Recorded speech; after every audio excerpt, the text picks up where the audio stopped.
Au nom d'Allah, que la paix et les bénédictions soient sur nous. Les amis, Allah est bon et aimant. Mes amis, pourquoi les larmes coulent-elles le jour de l'Aïd? Pourquoi les morts ont-ils faim? Pourquoi prient-ils pour que l'Aïd ne vienne jamais? Le jour de l'Aïd est un jour de joie et de bonheur. Parfois, la joie nous fait oublier l'au-delà et penser aux tombes. La fin a été rappelée par la visite, donc si quelqu'un se rend sur la tombe le jour de l'Aïd, c'est approprié. Il n'est pas acceptable de la maudire ou de l'insulter. Toutefois, si quelqu'un choisit de ne pas se rendre sur les tombes ce jour-là, il n'est pas approprié de le railler. Le jour de l'Aïd est un jour de grande joie et de bonheur, et il est atteint 2 fois par an. La première joie est le mois sacré du Ramadan, au cours duquel la miséricorde et les bénédictions d'Allah pleuvent. Pendant ce mois, vous jeûnez du matin au soir et passez les nuits à vous souvenir d'Allah. À la fin du Ramadan al-Mubarak, le premier jour de Shawwal est un jour de paix et de bonheur pour vous. Ce jour s'appelle l'Aïd al-Fitr. Les anges se tiennent sur les routes et appellent les mères musulmanes après l'Aïd al-Fitr en disant « Tournez-vous vers votre Seigneur ». Ils vous donnent la capacité de faire un pas. Les anges annoncent ensuite la grande récompense. Je t'ai ordonné de prier les nuits de Ramadan al-Mubarak, et tu as prié. Je t'ai ordonné de pleurer pendant le jour, et tu as pleuré. Vous avez obéi à l'ordre de votre Seigneur. Recevez maintenant votre récompense. Lorsque le mois sacré du Ramadan s'achève, les anges proclament « Réjouissez-vous, car votre Seigneur vous a accordé son pardon. Retournez dans vos maisons avec joie, car ce jour est connu comme le jour de l'Ina'amul Ikram. » Et lorsque le prophète, sur lui la paix, arriva à Médine à Munawwar après son voyage de la Mecque à Mukarram, il avait l'habitude de se réunir à Médine 2 fois par an.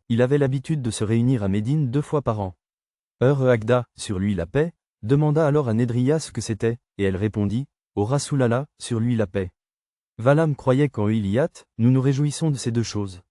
Hazrat Agda sallallahu ta'ala wa salam a dit qu'Allah ta'ala a envoyé 2 jours meilleurs que ceux-ci pour la célébration.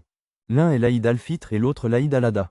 À ces occasions, 2 rakas namaz sont obligatoires. La prière de la mère est obligatoire pour tous. La prière de l'Aïd leur est également prescrite, et les conditions de la prière de la mère sont les mêmes.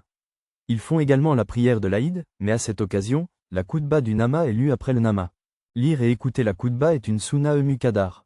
Il n'y a pas d'âne et de takbir pour la prière de l'Aïd, mais après le lever du soleil, tous les musulmans se rassemblent en un même lieu, ainsi que toutes les mères.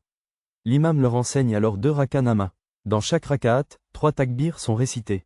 La récitation de ces takbirs est une bénédiction pour l'imam et le fidèle. Ensuite, l'imam lui-même se lève sur la chaire et récite. L'Aïd est un jour de bonheur pour tous. Mais pourquoi les morts disent-ils « Je souhaite que l'Aïd ne vienne jamais ». Nous célébrons la joie de l'Aïd, mais pourquoi les morts sont-ils tristes à l'approche de l'Aïd? Certains morts sont comme ça. Ils sont très tristes à l'arrivée de l'Aïd et pensent que beaucoup d'ennuis vont leur tomber dessus. C'est pourquoi ils sont très contrariés. Nous sommes occupés à faire des achats et à avoir des relations sociales, et nous attendons l'arrivée de l'Aïd avec joie. Cependant, certains hommes éprouvent de la tristesse à l'approche de l'Aïd. Le prophète, paix et bénédiction d'Allah soit sur lui, a dit que si une personne meurt pendant le mois de Ramadan, il n'y a pas de punition pour elle et elle n'est pas interrogée dans la tombe, quel que soit le degré de ses péchés. Si une personne meurt pendant le Ramadan, elle bénéficie de la protection du mois contre les interrogatoires. Comme l'indique le hadith, une personne décédée n'est pas interrogée pendant le Ramadan. La fenêtre est ouverte et le mort sent la chaleur du corps à l'intérieur de la tombe. Les criminels sont morts et ressentent la chaleur et le froid à l'intérieur du corps, mais pas la pluie. Lorsque le mois arrive, l'Omeyyad sallallahu alayhi wasallam dit que la lumière de la pluie est visible et que la porte du Naat est ouverte. La porte du Hanom est fermée. Le mort sent la chaleur de son corps dans la tombe. Les criminels ressentent la chaleur et le froid à l'intérieur du corps, mais pas la pluie. Lorsque le mois arrive, l'Omeyyad sallallahu alayhi wasallam dit qu'il voit la lumière de la pluie. La porte du Naat est ouverte, la porte du Hanom est fermée et la liberté est prise. Les bénédictions d'Allah tabark wa ta'ala affluent. Si cela se produit, la personne décédée reçoit un grand soulagement. Avec l'arrivée du Ramadan, la personne décédée devient très heureuse que le fardeau nous ait été enlevé. Les portes de Hanuman étaient ouvertes pour nous à l'intérieur de la tombe. Ces portes, si les bandes ont été faites, la personne décédée ressent un grand soulagement. La question se pose, si Allah tabark wa ta'ala a enlevé l'habitude de ces personnes pendant le Ramadan, est-ce que l'habitude devient bonne pour eux après l'Aïd?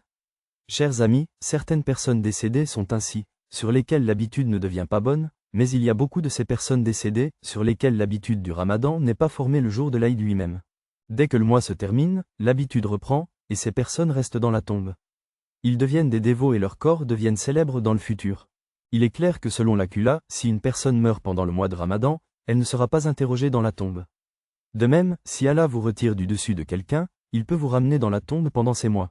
Cependant, cette pratique n'est pas universellement rejetée, à condition que quelqu'un accomplisse un sawab pour cela ou prie pour le pardon. Tout mort a droit à son juste salaire. Si les gens sont musulmans et ont péché, Allah Ta'ala les punira pour leurs péchés. Cependant, si Allah Ta'ala est satisfait, il leur pardonnera et annulera cette habitude pendant le Ramadan. Si Allah Ta'ala le veut, il leur pardonnera et les soulagera. Ces personnes ne sont pas des musulmans mais des kafis ou des orientaux. Après le Ramadan, Allah Ta'ala leur impose une punition et ils restent exempts de péché pendant toute l'année. Chers amis, lorsque le Ramadan se termine, les bénédictions du Ramadan se terminent également. Le diable est libéré de sa prison, l'affaire du sérum sur les hommes prend fin, et les portes de Hanuman, qui étaient fermées pendant le Ramadan, s'ouvrent après le Ramadan.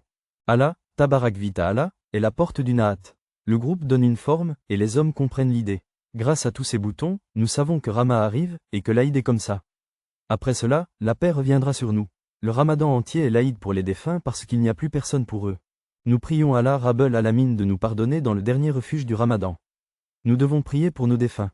Nous devons accomplir autant d'Ishallah que possible, non seulement pour nos propres défunts, mais aussi pour tous les croyants musulmans.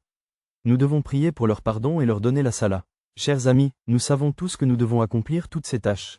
Ô Allah et son messager, que la paix soit sur lui. Si Tala alayhi vala même cela signifie qu'il y a de telles choses.